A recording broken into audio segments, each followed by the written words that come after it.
Oh my goodness. Y'all look even better than I remember from this angle. Isn't it good to be here?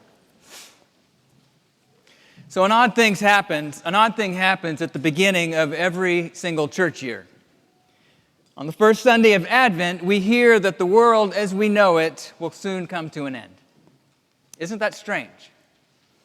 The lead up to Christmas and the most famous birth story of them all has us listening to that grown-up Christ child as he tells his followers that a time is coming when the sun will go dark and the moon will give off no light. Stars are going to fall from the sky because the powers behind the whole universe apparently will be shaken.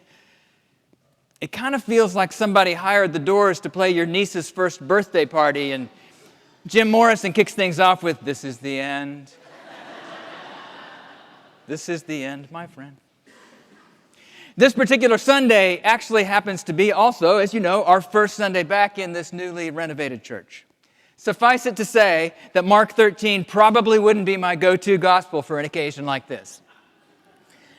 But this, of course, is not the problem with our lectionary. It's why we have one, right?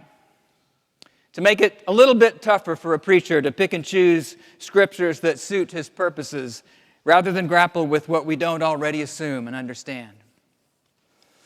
I'll go ahead and make things even more confusing by pointing out that if we'd started way back at verse 1 in Mark 13, where Jesus begins the teaching our reading comes from, we would have found him at the temple complex in Jerusalem, where a disciple comments on how impressively big the stones and the buildings all are. And Jesus says, it's all going to be torn down one day. Not a single one of these stones will be left in its place.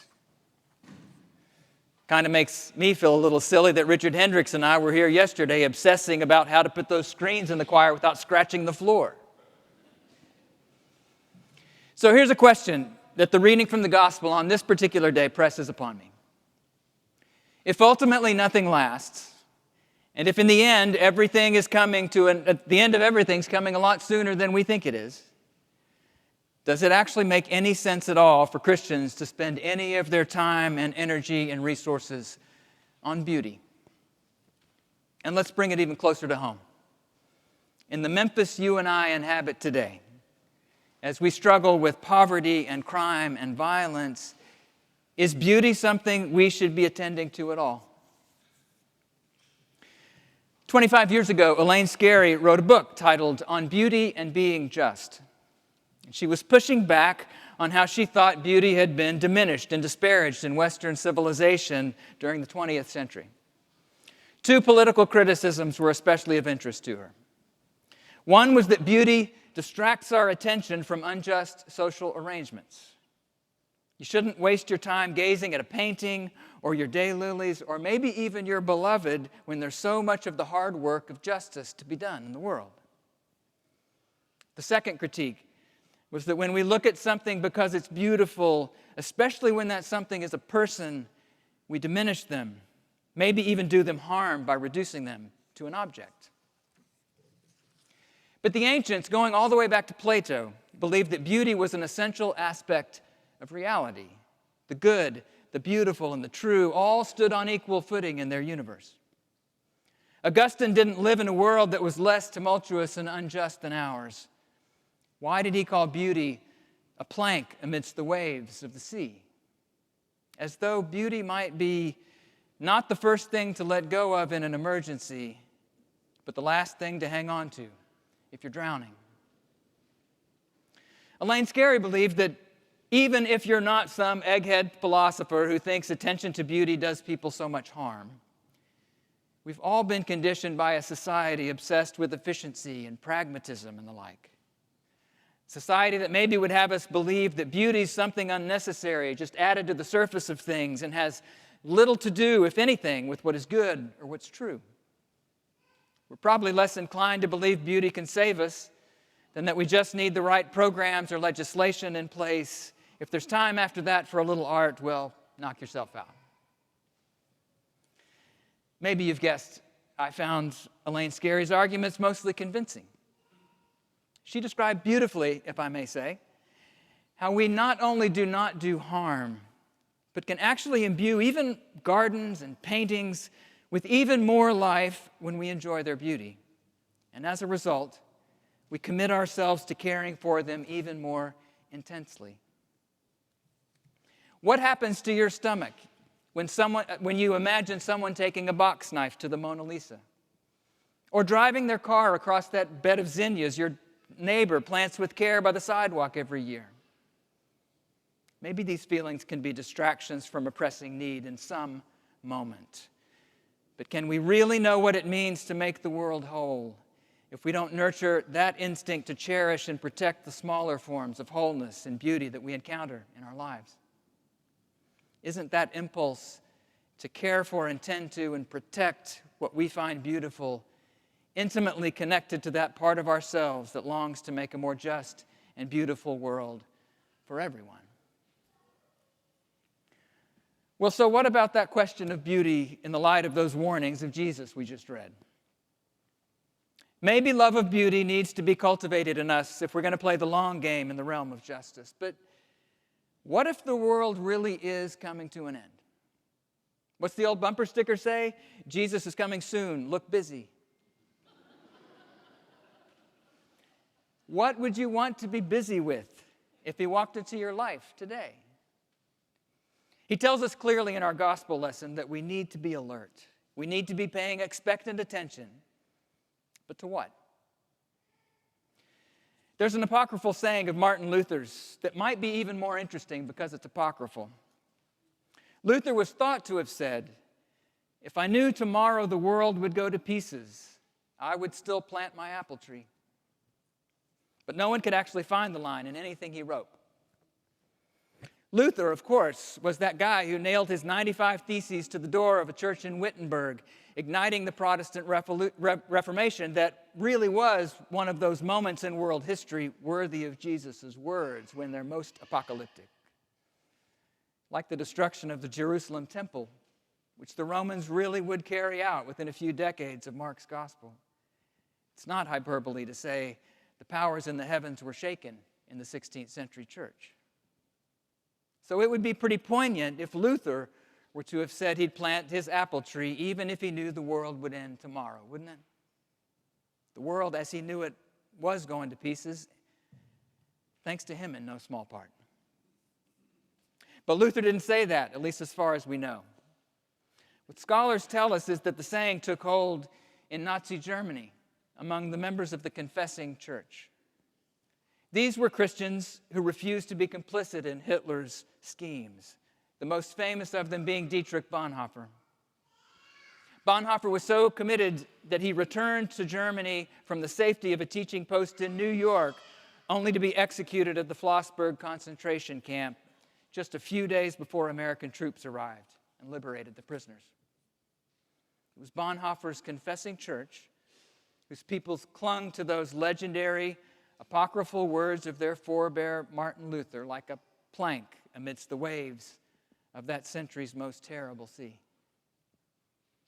These were people ready to die, not just for their faith, but for their Jewish brothers and sisters who were being systematically destroyed. And these people kept heart by reminding each other that if Jesus did come back tomorrow, even to their present Germany, they would be glad to be found not only bearing witness to justice and truth, but also tending to something as fragile and fruitful and beautiful as an apple tree somebody planted in God's green earth. What an astonishing witness they were. Well, it's not silly or trivial to ask whether you and I would want to be caught restoring this old church building if Jesus were to walk into downtown Memphis and look around. He might well tell all of us that all this really will fall down one day, that we can't invest our ultimate hopes in what's passing away, that nobody's bricks and stones in this world stay stacked up forever. But I do believe we can see ourselves as a generation who's passing through this place and asking what tending to this lovely old apple tree might look like today. I find this ramp to be both beautiful and just, making that communion rail accessible for the first time in our history to somebody who can't make it up those steps. And a room like this one also just does something to people, doesn't it? I've seen it and felt it. I'm sure you have too. I've watched people walk into this space who might not be interested in the question of God at all, much less the strange rituals and old texts that modern Episcopalians apparently still take seriously somehow. And I've watched them grow quiet, touch things with a mixture of awe and care, maybe wonder what moves humans to make places like this across the centuries. While construction was still underway, Ardell and I showed the church to a friend of hers who's an opera singer. There was a wheelbarrow filled with construction waste and piles of lumber on the floor. So I was taken aback when the woman actually asked my permission to sing. I think she could feel the acoustics of this room even before she could hear them. And we watched as this supposedly lifeless old building drew music out of her and came alive. The importance of beauty in our lives doesn't justify anything and everything beautiful. We'll also always have to be vigilant and keep awake to the danger of letting attention to the beautiful become a smug satisfaction in what we think passes for good taste. And there were 100 compromises and adjustments made along the way to keep this project within our very limited budget.